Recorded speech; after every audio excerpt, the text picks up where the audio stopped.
Very good afternoon. This is Jyotirmay, Department of Biology.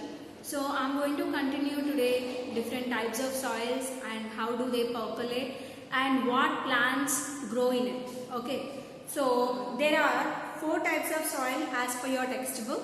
So I'm going to continue with that. So the first type of soil, sandy. So sandy soil has more percolation rate. What it has? More percolation rate. And it also has less percolation rate. We did it in a previous class.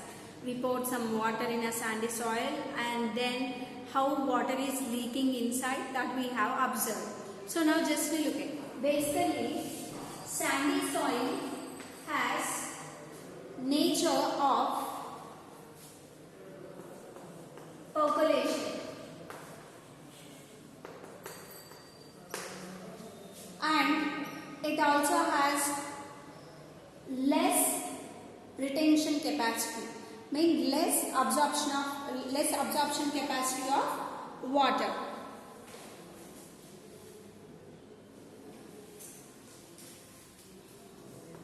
And less water holding capacity. And percolation is more. Then what's the meaning of it? It has a good aeration capacity. Basically, if some plants supposed to have to grow, then they require few things. What they require? The first thing they require proper space, sufficient space to grow. Second thing,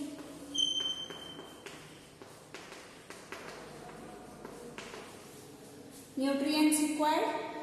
And third thing, aeration. Aeration under soil, aeration is required. Oxygen. There also the roots have root spaces, air spaces to get oxygen. And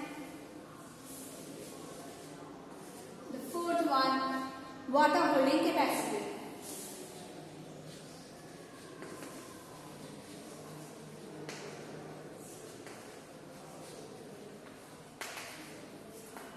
In these 4, sandy has percolation, means excessive water, to send excessive water to underground, but it has more percolation rate than remaining soils. And less water holding capacity. If very less water holding capacity, plant roots can't absorb water and they can't grow properly. And next one, nutrients. No nutrients, because in sandy soil, humus is very little, humus. So the nutritional value in a sandy soil is very little. Got it? And aeration capacity it has. But what it is missing? Less water capacity and no nutrients. So for growth of plant, water holding capacity is must. Nutrients also must. Due to the absence of these two, sandy soil is not suitable to cultivate all crops. Then what crops are grown in this soil? Now comes to the point. So here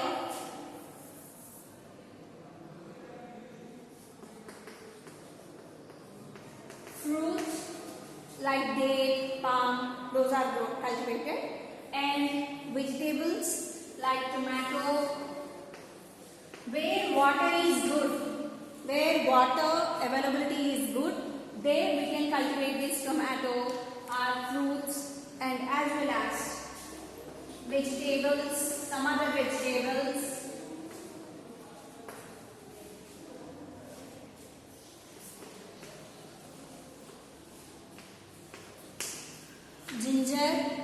Ginger also cultivated in sand.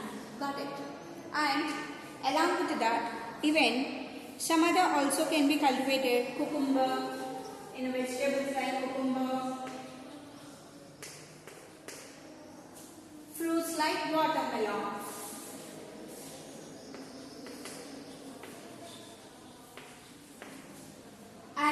also flower plants.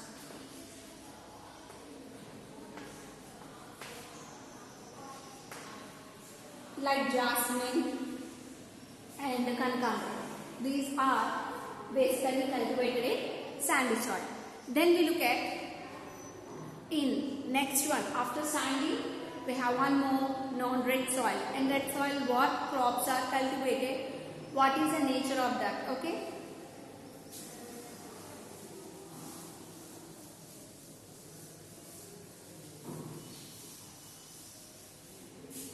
So, red soil.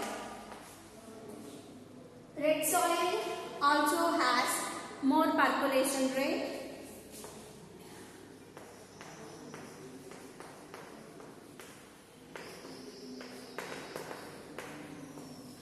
Good percolation. Percolation is water is going inside through the soil particle. Then it also has a good capacity of aeration. Aeration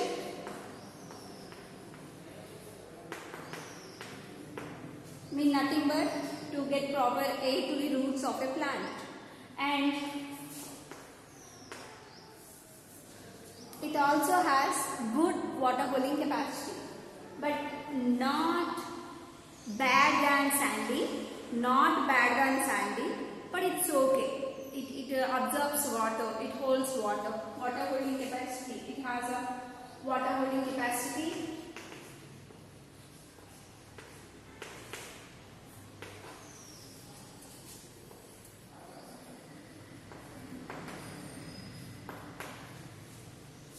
And next one, if come to the point of nutrients, here nutrients okay present except nitrogen.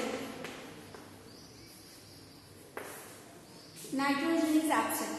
So that to get nitrogen here in this red soil, they cultivate leguminous crops. What are leguminous crops? Leguminous crops are nothing but like legumes, are pulses, like red gram, green gram, black gram, and groundnut.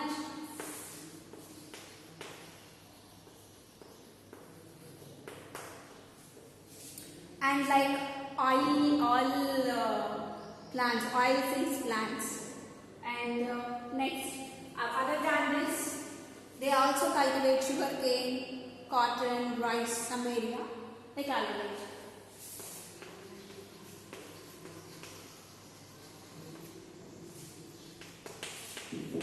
Wheat,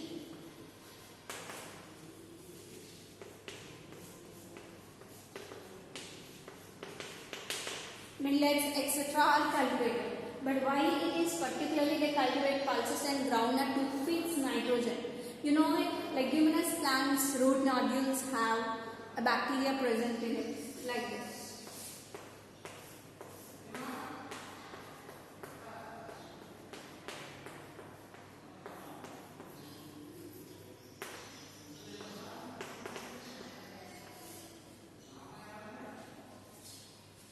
Rhizobium bacteria.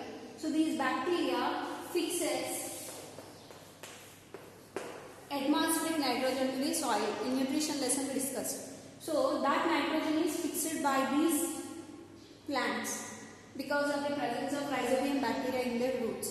So that in red soil nitrogen is deficient, right? So that to fix the nitrogen they grow these legume plants. After cultivation of that legume plants, after 2 or 3 years, we can go with the cultivation of sugarcane, rice, wheat, millet, vegetables, fruits and flower plants. Yes, we can continue. Okay. So next one, we look at about another soil, black soil. The name itself indicating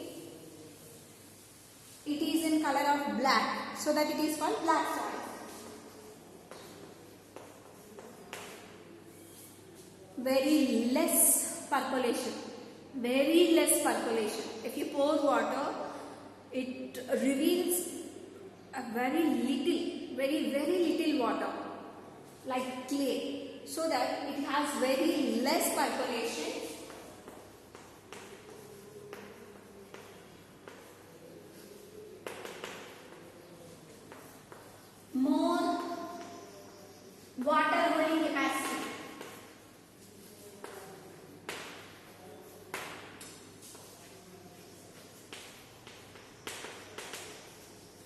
more percolation, less percolation, and it do not let water to percolate into inside of the soil, and it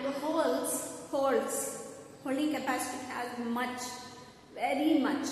So if less percolation between, what's the meaning of it? Between the soil particles, there is no gap. Meanwhile, underground, the aeration capacity also very little. So the plant roots may not get proper aeration. That's what. And it also has one more character. When the soil dries up, it gives a cracking nature. So it gets cracked. So that here in this black soil, specifically when nutrients are present, but anyhow we have to add humus to it or manure to it. To cultivate crops here, specifically which plants are cultivated? In Telangana, they prefer rice, but it's very suitable for cotton cultivation. That's what this black soil is also called cotton soil, because black soil is specifically suitable for cultivation of cotton. That's the reason it is called cotton soil. Black soil is also called cotton soil. And here, apart from the cotton, what plants are cultivated? More mirchi, sugarcane, wheat, rice,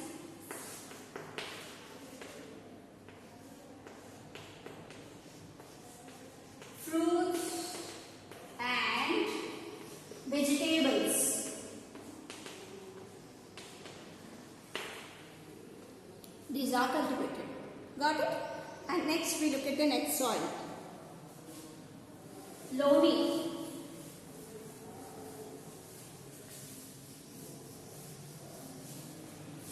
What is loamy soil?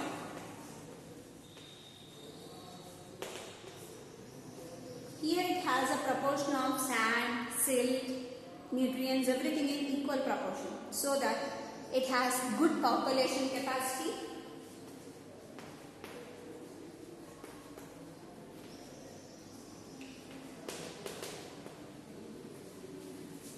Good holding capacity.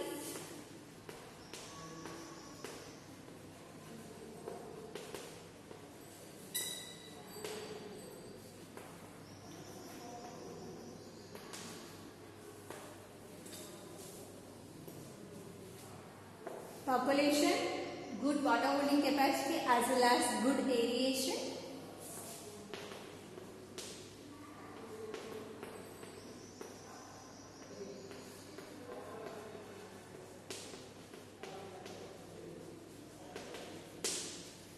And nutrients also present. So good percolation, good water holding capacity, aeration and nutrients. All these are present in loamy soil, so that it's perfect suitable for cultivation of any crop.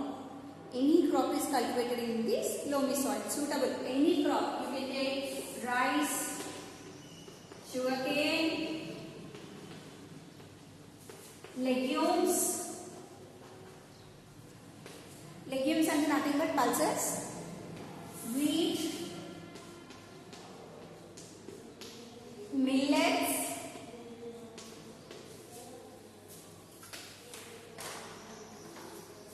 fruits and vegetables.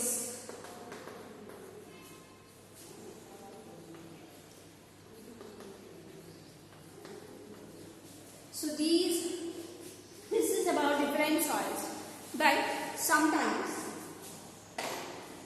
some lands are left barren, mean without cultivation.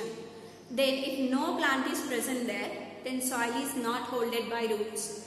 If not holded by roots, when it's heavy rain, heavy wind blow, it erodes from the upper surface. That is called soil erosion. To protect the soil from that soil erosion, we have to cultivate different plants, and we should not leave the land empty. Minimum need to try to grow some grass there, and should not leave animals for overgrazing, and no digging soil unnecessarily. But here we are completely making our surrounding with concrete buildings, so that we dig it. Anyhow, it's not correct. We have to compulsory need to cultivate some crops in that soil. Understand? So the remaining leftover I'll continue next. Thank you.